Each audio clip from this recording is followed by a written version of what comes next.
show in the new time slot. Very exciting. Lots to go over this week in the NHL. Um, First of all, just looking at the standings, checking into the standings as we do every week. Toronto retaining their top spot in the North Division. Toronto looking as good as they have in this tenure, in this post Mike Babcock tenure. Really firing on all cylinders. Looking very good. 8-1-1 in their last 10. Boston still leading in the East Division, and Tampa Bay still leading in the Central, and Vegas in the West. What's really notable about this, of course, is three of the four divisions are led by teams that in a standard year would be in the same division in that Atlantic division, Toronto, Boston, and Tampa. So it really just goes to show the strength of that division, that three of their teams are leading their divisions right now. And one of them would be in third place in a normal year at best in their division. And so that would look like, there'll be some great playoff matchups. If the playoffs were to start today, we'd have first round matchups that are cross conference all over the place. Toronto and Winnipeg, Montreal and Edmonton. Of course, big in division rivalries: Boston, Washington, Philadelphia, and the Islanders. Tampa, Columbus, Florida, Carolina, Vegas, Anaheim, and St. Louis, Colorado. Now, Anaheim is a really quirky one here because, the three California teams among the seven teams that didn't even make it to the bubble last year, kind of on a downward trend. The Ducks have a lot of great prospects. Trevor Zegras leading the way on that. But really, I don't think anybody thought they could be in a playoff race this year. And here we are, more than a quarter of the way through the season, and they're holding on to a playoff spot.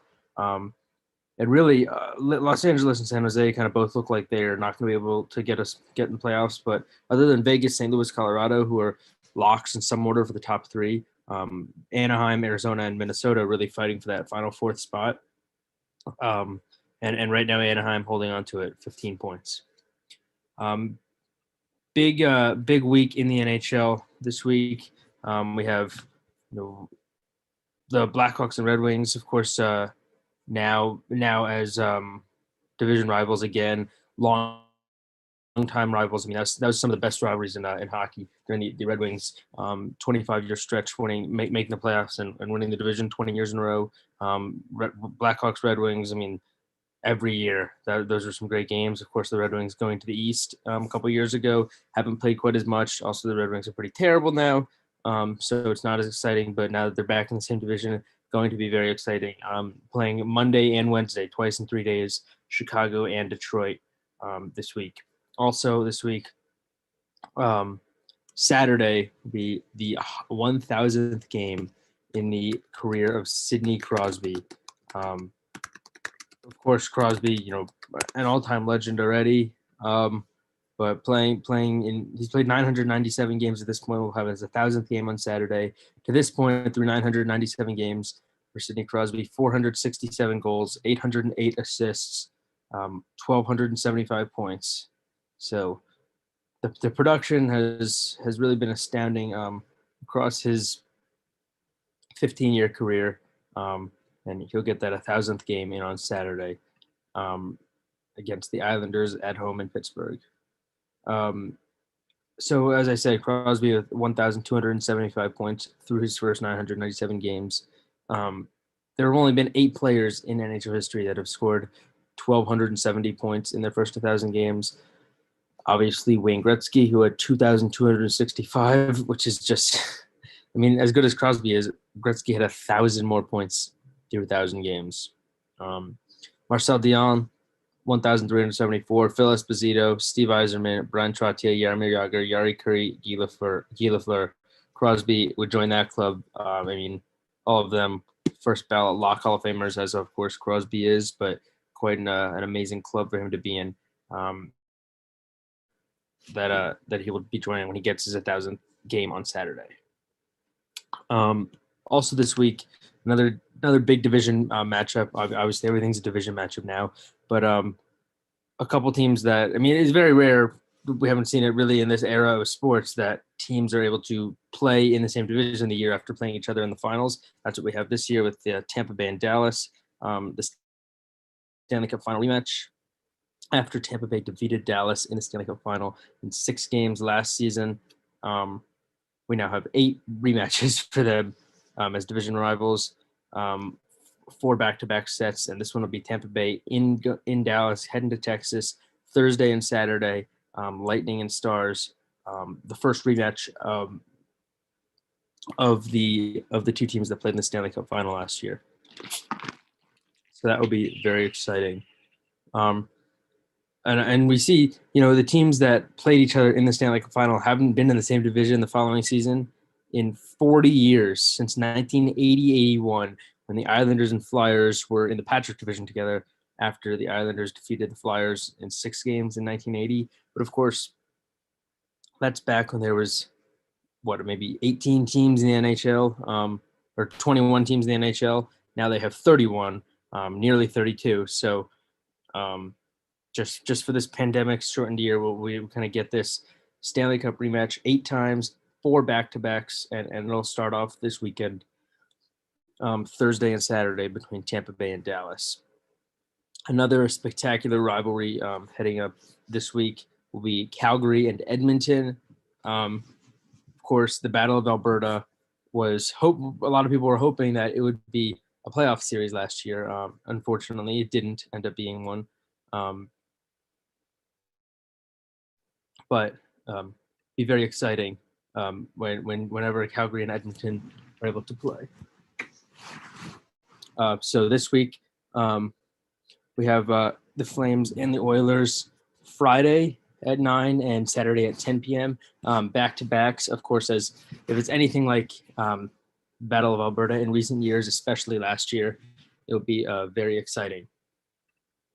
As Connor McDavid and Leon Draisaitl, unsurprisingly, but still just like amazingly how this can happen. Teammates, line mates, the top 2 scorers in the NHL. McDavid with 9 goals, 19 assists for 28 points at this point.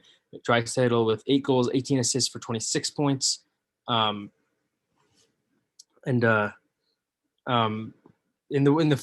have played once already this year. The Flames beating the Oilers 6-4. Always barn burners between these 2 teams. High scoring games.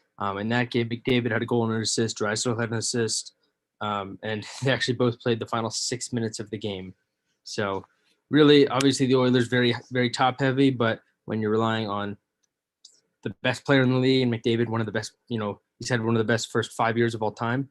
And Draisaitl, one of the best passers in the league right now, in my opinion, the best passer in the league,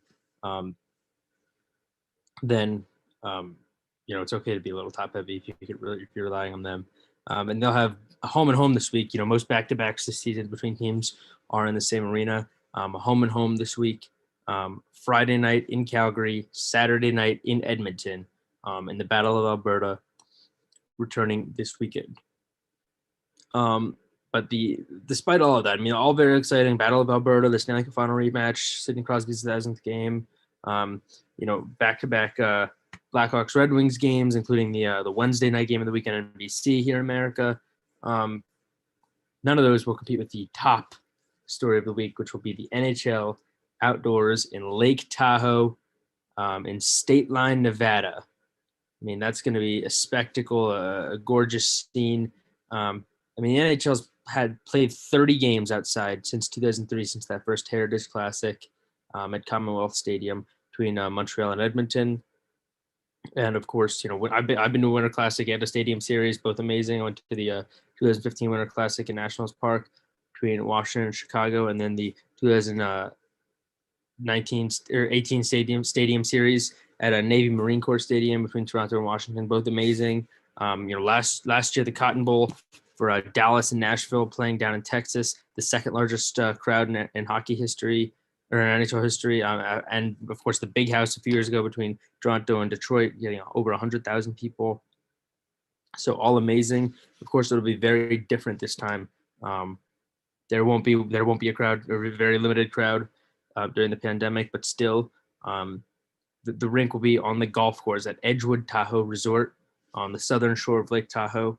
And that, I haven't seen what it'll look like, but I'm sure that'll be amazing. That it sounds like it'll be a gorgeous scene. And what people may be concerned about would be the weather. Of course, they played a Stadium Series game at Dodger Stadium a few years ago between the Ducks and the Kings. And it was about 55, 60 degrees Fahrenheit then. And this state line, Nevada, the weather was supposed to be in the low 40s, low to mid 40s for this weekend. Um, so it should be completely fine. They've played outdoor games in rain, which is really the worst kind of weather, kind of worse than any temperature. Is just you don't want rain. And they played one of those in Pittsburgh in 2011. And they played it in Dallas and in Los Angeles, where temperatures were in the 50s and 60s Fahrenheit. And in Dodger Stadium that year, they had a beach volleyball court in the outfield of Dodger Stadium. So they're able to kind of make a rink anywhere. Really, NHL ice guru Dan Craig, who makes these rinks. He's made rinks at, as I said, Dodger Stadium and Nationals Park and Citizens Bank Park and Fenway Park and Yankee Stadium and all over the country, and all over Canada and the U.S. And so Lake Tahoe looks like it'll be a spectacular showing with this games on the golf course at Edgewood Tahoe Resort in Lake Tahoe, with the mountains and the trees and the lake and everything. Really cool to see. Also, and of course, the games will be great too. You have a couple. You have Colorado playing Vegas. Of course, Colorado and Vegas just played yesterday in a tight 1-0 game, but they're first and third in their division. I mean, they're both almost locked to be playoff teams, first and third in their division. And then you also have Boston and Philadelphia. It's really the only teams that are going far geographically this year. And playing outside their geographic range would be Boston, Philadelphia, the top two teams in the East Division, separated by 4 points. So this would be a huge game, especially for Philadelphia, as they try and catch Boston in the standings early here in the season. Early in the season. So I mean, the NHL can't ask for anything more other than a first place playing a third place team in one game, and then a first place team playing a second place team in another game. I mean, between all that, it'll look great. They're down there at Lake Tahoe, and after this week, we'll be at 26 teams that have played at least one outdoor game. Because of these 4 teams, actually, all three of them except for Vegas have hosted an outdoor game, not just played in one. The Flyers and Bruins already played each other in one at Fenway Park in Boston. The Flyers have also hosted one at Citizens Bank Park. The Bruins have also hosted one at Gillette Stadium. These teams have all played in outdoor games, and the Avalanche have has actually played in 2 of them. The Avalanche playing at Coors Field in the 2016 Stadium Series against Detroit, and then they played in the 2019 Stadium Series against Los Angeles. So the Avalanche have already hosted and played in 2 games outdoors. The Flyers and Bruins have already played in one against each other. They've each hosted. Of course, Vegas, only been in the league for 3 years, haven't gotten a chance to, but that'll be 26 teams after this week. And a lot of people say that the NHL doesn't spread around these outdoor games enough, that teams like Chicago get it far more often than they should, which is probably true. Like Washington against Chicago, that's not a rivalry, and they played against each other in a Winter Classic. Chicago's played Pittsburgh. I mean, it is probably true that there are teams that have played more than their fair share, as a couple teams have played 3, 4, 5 times. But there are 26 teams out of 31 playing in an outdoor game at this point. Only 5 teams that haven't, which is Arizona, Carolina, Columbus, Florida, Tampa Bay. That's a kind of a good number. Every team in Canada has, with this Heritage Classic that went on for a few years. Of course, the Heritage Classic was great too. Chicago, as I said, they've already played 6 times. But of the 28 kind of metropolitan areas around the 31 teams in the league, 20 of them have hosted a game. And Montreal and somehow Montreal, I don't know how, but Montreal and Nashville have both played in outdoor games, but has not hosted one. Um, um, and there's been a few kind of more neutral games like the Stadium Series in Maryland, about an hour from Washington. There's been a bunch of, and obviously Lake Tahoe will be neutral games too. But what's odd is of the 5 teams that haven't played an outdoor game, as I said, Columbus, Florida, Tampa Bay, Arizona, Carolina. Tampa Bay is the best team in the league. I mean, they have some of the biggest stars in the league, just won the Stanley Cup, could very well do it again. And they're not even playing with their top point scorer, and Nikita Kucherov. So I anticipate that Tampa Bay will get into a game. And Florida's looking really good this year too. Let's say Florida and Tampa Bay are really good, both of them this year. Let's say they play a playoff series or something. That could be possibly an outdoor game next year. And Columbus absolutely could get one as well. Ohio Stadium, home of the Buckeyes, Ohio State Buckeyes football. That could totally be a host city or a host stadium for a game. Carolina has a few options. Arizona would be tough to host one, but really 26 out of 31 is kind of not something to complain about. I think they'll get in a few of these teams in the next 2 years. I would anticipate that Tampa Bay and Columbus will get in and or host games, possibly Carolina, Florida as well. But that's all on the outdoor game. Always exciting as usual when the NHL goes outdoors. Looking at some of the scores recently, yesterday, Pittsburgh, who hadn't amazingly Pittsburgh, despite being 7-5 and 1 and in a playoff spot, tied for the last playoff spot, somehow Pittsburgh had not had a game this year in which they had won that they had not had a game that they hadn't been losing at any point. They had been losing at some point in every single game, and they had never had a 2-goal lead this season, which is amazing. And of course, yesterday they were up 4-3 in the third, get a couple empty net goals, win that one 6-3. And I mentioned earlier about Sidney Crosby playing his 1,000th game on Saturday. He ended up with a goal and an assist in that one. Brian Rust as well. Brian Rust with 2 goals and an assist. Penguins doubling up the Capitals 6-3. Also Vegas and Colorado. That was, as I said, a massive game. Both those teams really have their sights set on winning the division. Vegas winning that one 1-0 off just a Max Pacioretty goal. And they'll play against each other again in the Lake Tahoe game on Saturday. Flyers Rangers got postponed, as a bunch of games have been getting postponed lately. Wild Kings, Devils, Flyers also postponed this week, and NHL are going to be having to reschedule a lot of games that getting postponed because of COVID issues. And Ralph Kruger, of course, the 65-year-old coach of the Buffalo Sabres, who's been out with COVID, was supposed to be back tonight as the Sabres and the Islanders are set to play in this one. But tonight we got a full slate of games. Devils Bruins postponed as the Devils still dealing with their COVID issues. But Blue Jackets Hurricanes tonight, Panthers Lightning. That'll be a massive game as the Panthers, coming out of nowhere. Really, if they win this game in regulation, they're only a point behind Tampa Bay. So huge game for Florida as they kind of somehow try and keep this up. I mean, one thing we got to look at this year is that in a shortened season, we say every game means more. A loss is worth more, and especially because you're playing your division rivals. But what it also means is that you can be hotter for shorter and make the playoffs. I mean, it's only a 56-game season. The season at this point is, let's see, Florida and Tampa Bay have each played. Florida's played 12 games. Tampa Bay has played 13. So, as I said, if Florida wins tonight, they'll be a point back with a game in hand. So really kind of control their own destiny. But of course, a 56-game schedule. They've played over 20% of the season.